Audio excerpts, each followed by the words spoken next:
Szia, itt milyen munka folyik? Szia! Egy Futura kaputelefont telepítünk. Miért van erre szükség? Felújítják a házat. Ugye azt mondták, hogy ha már a ház felújul, akkor legyen ez is új, mert már nem működött. Egyrészt ugye becsengetni sem lehetett, illetve amikor még be lehetett csengetni, mert annyira el volt opálosodva az UV-tól a plexia a kamera előtt, hogy nem lehetett látni azt, aki becsenget.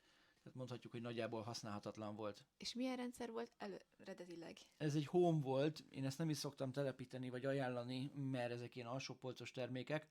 Futura az a belépő szint, ahol már érdemes videós kaputelefonban gondolkodni, mert azért ez 5-10-15 évig simán bírja.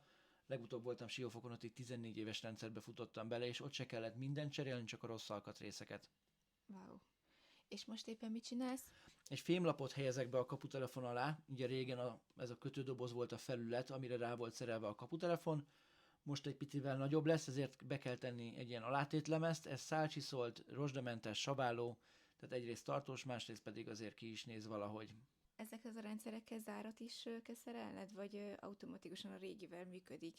Nem, ki kell cserélni mindenképpen. Ugye a Futurának van egy különleges igénye erre vonatkozóan, így muszáj azt az árat szerelni. Elműködhet a régivel, de inkább cseréljük ki, mert előbb-utóbb tönkre fogja tenni magát a kaputelefont.